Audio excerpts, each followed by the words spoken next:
la vie de tous les jours, parfois, nous force à oublier de respirer. Et cette respiration, il m'arrive d'aller l'accueillir du côté de la Garonne. Je marche le long de la Garonne. Je vois ce fleuve qui a une particularité, c'est que quelquefois les eaux vont à contre-courant, hein, ce qu'on appelle le mascaret. Voilà, ah, très bien. C'est une part de miracle. Moi, je dis, tiens, quel est ce sorcier-là qui a pu inspirer ce fleuve de manière à contredire les lois de... Et j'interroge ça. Pourquoi ces eaux qui vont vers l'océan parfois reviennent? Il y a un problème. C'est pas, on pourrait expliquer ça de manière mathématique ou, je sais pas, le contre-courant, les contre-flux, etc. Bien, mais le poète, moi, s'est dit, tiens, pourquoi ces eaux-là, un fleuve, normalement, il coule vers la mer, hein, dans l'ensemblement des eaux, dans l'assemblement de l'eau salée et de l'eau de source, et puis les choses continuent. Pourquoi il revient sans cesse? C'est peut-être qu'il y a quelque chose dans son écoulement qui a besoin de réactiver la mémoire des humains. C'est d'ici qu'est parti Pierre Savorgnan de Brazza. Il est parti d'ici, sur les quais de la Garonne. Donc l'aventure entre le Congo et la France a commencé là, sur les quais de la Garonne. Mais c'est ces reflux d'eau, ce mascaret qui me rappelle cela. Quand je marche, ah très bien, sur quelle empreinte je dois marcher? Je retrouve toutes ces figures, toute cette histoire qui, ma foi, me secoue, bien sûr, comme toute histoire qui revient comme cela, mais m'apprend encore à mieux aimer cette terre. Il faut parfois avoir un peu de distance avec l'histoire. Mais toujours est-il que c'est des choses qui ne peuvent pas s'échapper de ma mémoire. C'est peut-être cela que je transmets à mes jeunes élèves lorsque je les vois. Je leur enseigne tout ça pour que ça soit à eux de mieux porter cette histoire-là.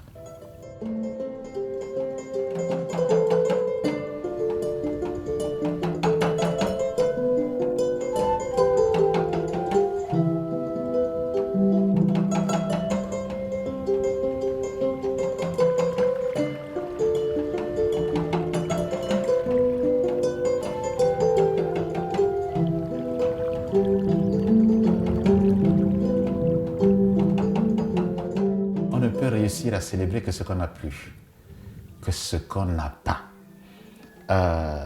Cette distance géographique m'a permis peut-être cette proximité immédiate, cette collusion que j'ai toujours recherchée avec ma culture d'origine. Mais cela ne suffit pas en soi, parce que ça serait trop simpliste. Un être humain est complexe. Cet attachement à ma culture d'origine, ce n'est pas un attachement par désir de communautarisme ou de repli, point du tout. C'est tout simplement parce que, ayant appris des autres, j'ai aussi envie de donner. J'ai énormément appris. J'ai écrit un petit ouvrage qui s'appelle « Apprendre à donner, apprendre à recevoir ». Mais ici, à Bordeaux, je rencontre mes pairs, mes compagnons, en échange, ils me passent des livres, etc. Mais j'ai aussi envie de leur donner la part reçue. Et cette part reçue, où puis-je la puiser, sinon dans ma culture originelle, sinon là, sur le mont Amaya, là où j'ai appris les mythes. Voilà, moi je suis Tégué. Ah oui, d'où viennent les Tégués?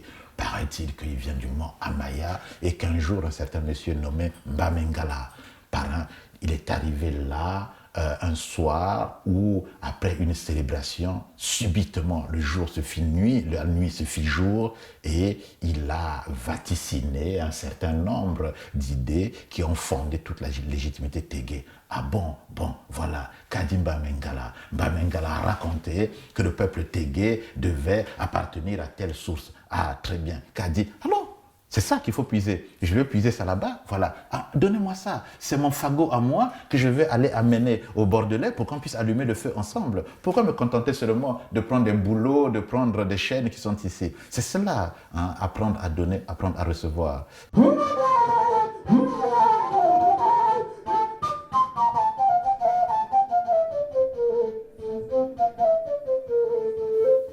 Cependant, qui dans la marche titube, tombe et se relève face au vent fou, s'accomplit.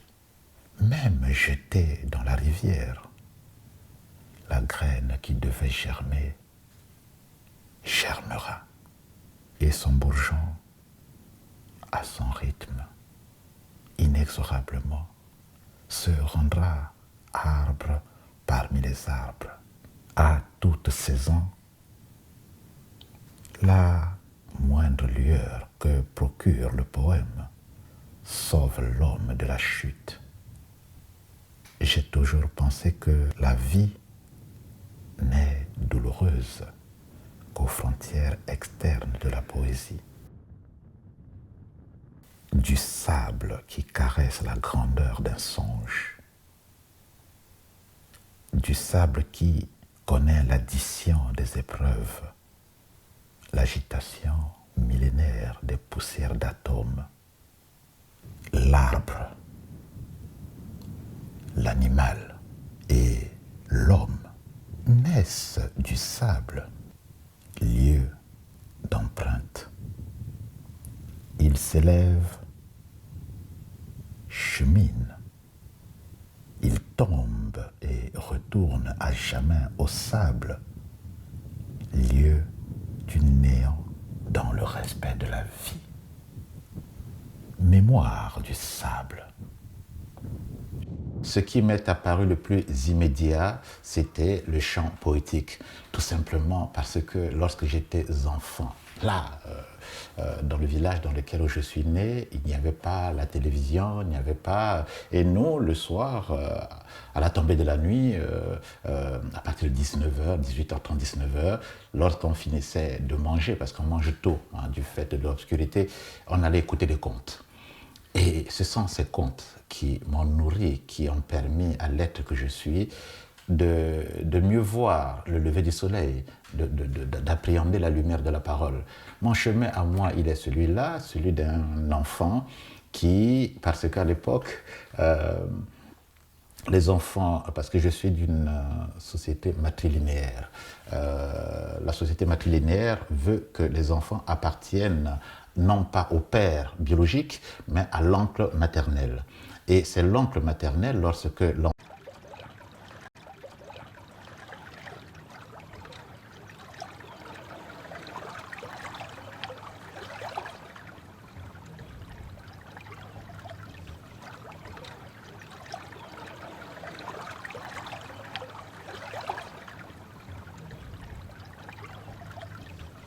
La vie de tous les jours, parfois, nous force à oublier de respirer. Et cette respiration, il m'arrive d'aller l'accueillir du côté de la Garonne. Je marche le long de la Garonne. Je vois ce fleuve qui a une particularité, c'est que quelquefois les eaux vont à contre-courant, hein, ce qu'on appelle le mascaret. Voilà, ah, très bien. C'est une part de miracle. Moi, je dis, tiens, quel est ce sorcier-là qui a pu inspirer ce fleuve de manière à contredire les lois de... Et j'interroge ça. Pourquoi ces eaux qui vont vers l'océan parfois reviennent? Il y a un problème. C'est pas, on pourrait expliquer ça de manière mathématique ou, je sais pas, le contre-courant, les contre-reflux, etc. Bien, mais le poète, moi, s'est dit, tiens, pourquoi ces eaux-là, un fleuve, normalement, il coule vers la mer, hein, dans l'ensemblement des eaux, dans l'assemblement de l'eau salée et de l'eau de source, et puis les choses continuent. Pourquoi il revient sans cesse? C'est peut-être qu'il y a quelque chose dans son écoulement qui a besoin de réactiver la mémoire des humains. C'est d'ici qu'est parti Pierre Savorgnan de Brazza. Il est parti d'ici, sur les quais de la Garonne. Donc l'aventure entre le Congo et la France a commencé là, sur les quais de la Garonne. Mais c'est ces reflux d'eau, ce mascaret qui me rappelle cela. Quand je marche, ah très bien, sur quelle empreinte je dois marcher? Je retrouve toutes ces figures, toute cette histoire qui, ma foi, me secoue, bien sûr, comme toute histoire qui revient comme cela, mais m'apprend encore à mieux aimer cette terre. Il faut parfois avoir un peu de distance avec l'histoire. Mais toujours est-il que c'est des choses qui ne peuvent pas s'échapper de ma mémoire. C'est peut-être cela que je transmets à mes jeunes élèves lorsque je les vois. Je leur enseigne tout ça pour que ça soit à eux de mieux porter cette histoire-là.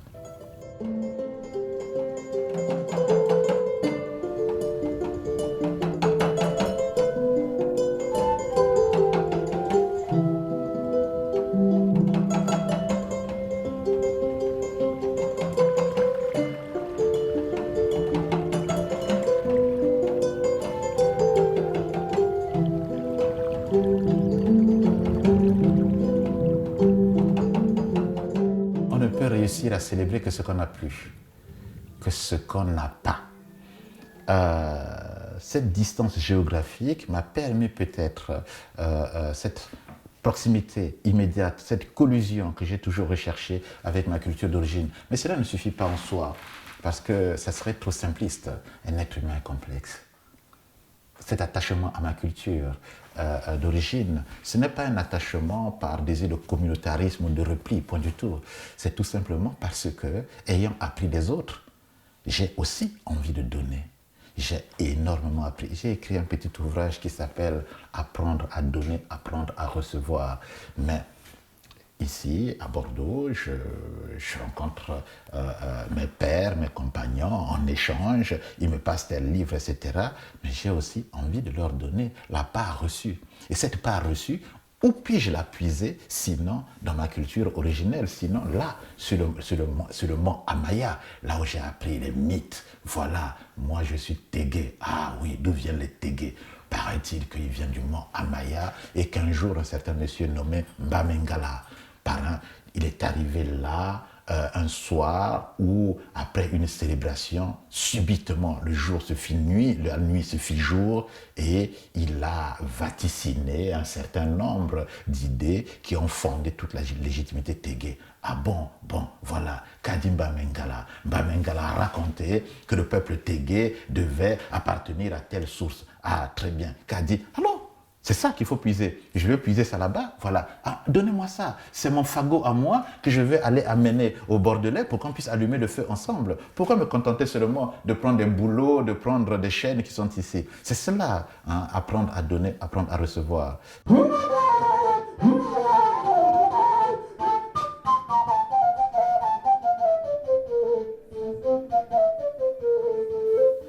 Cependant, qui dans la marche titube, tombe et se relève face au vent fou, s'accomplit.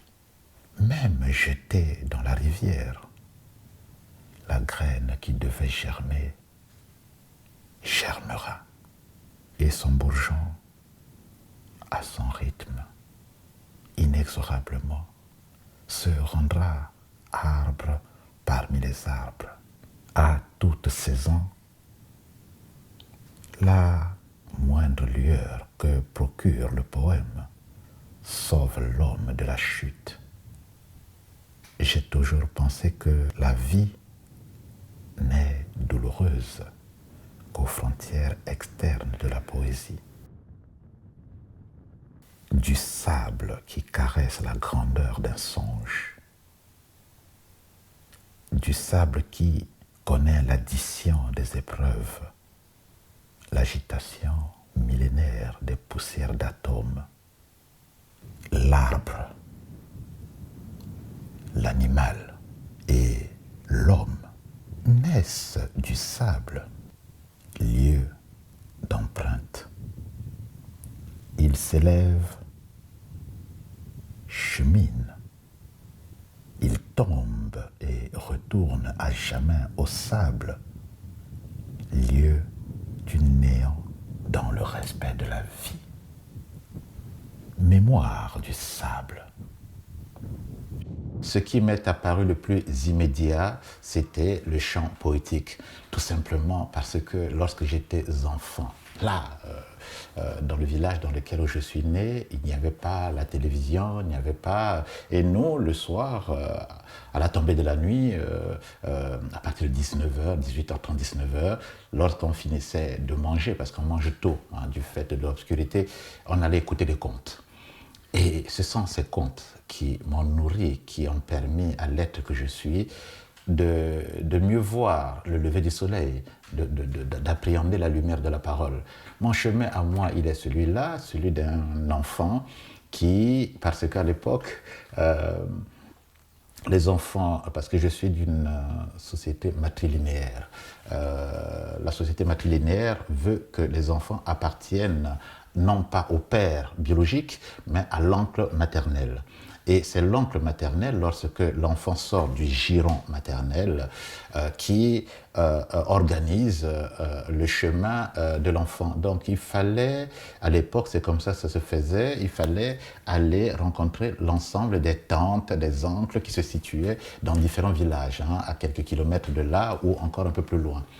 Et pour mon cas, je devais avoir 6 ans ou 7 ans, ma mémoire me trahit, et je vais voir donc une tante, puis une autre, et je me retrouve en pays Mbeti chez une femme qui était ma tante, que je découvre pour la première fois, qui s'appelait ma tante Ampélie Bernadette. Cette femme Ampélie, c'est elle qui a fait éclore, hein, toute l'émotion poétique que je porte en moi. C'était une femme, elle n'était pas très très grande, hein, une femme qui avait un regard, elle portait le regard qui était capable de traverser ce mur jusqu'à faire taire tout ce qu'il y avait autour. Elle avait une prestance, une présence en elle. Ah, maman Ampélie, alors j'arrive, elle m'accueille, mon fils, nous étions deux avec mon frère Nicolas, mon fils, alors assieds-toi, ta maman va bien, oh que tu es maigre, ta maman ne te nourrit pas assez, il faut que tu manges, et nous voilà. Et pendant ce temps, ses enfants à elle a eu 2 filles, ses enfants allaient voir ma mère, et ainsi de suite. Donc les enfants devaient tourner pour faire découvrir l'ensemble de la famille. Et c'est auprès de cette femme, surtout parce que c'était une conteuse, maman Ampélie. Alors le soir, elle nous réunissait. Est-ce que j'ai votre écoute? Oui, maman, nous avons ton écoute. Alors, on était là, elle scandait le conte, et nous, on répondait par des chants qu'elle invoquait. Et puis, progressivement, la densité de la parole qu'elle portait à nous faire éveiller, à nous faire élever, j'avais l'impression qu'à un moment donné, pris dans cette osmose, maman Ampélie nous mettait en situation de lévitation. On était là comme portés par cette parole-là.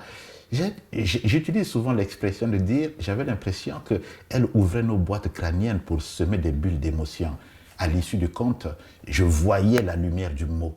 Au travers du dire, du conte, de la psalmodie de cette femme, je voyais germer la lumière du mot. Il y avait là des bulles d'émotion qui circulaient dans l'atmosphère jusqu'au moment où le conte se tarissait et tout cela s'abaissait, se sédimentait progressivement et nous on allait dormir. Et quand on se réveille le lendemain, on n'est plus le même. L'émotion que je porte dans mon sang, elle a été injectée par les contes de Bernadette Ampélie. C'est elle qui m'a donné cette part de l'émerveillement de voir le cosmos, à nommer l'étoile, à nommer la graine, à nommer le fruit, à nommer la part de la fragilité de l'être. Hein. Ampélie m'a donné ça. Et Mpampo, que je verrai plus tard, cet homme, c'était un homme ordinaire parmi les hommes tégués, mais Mpampo, il avait la capacité de faire danser les arbres, rien qu'au rythme de son pas. J'ai dit de lui qu'il était capable de saisir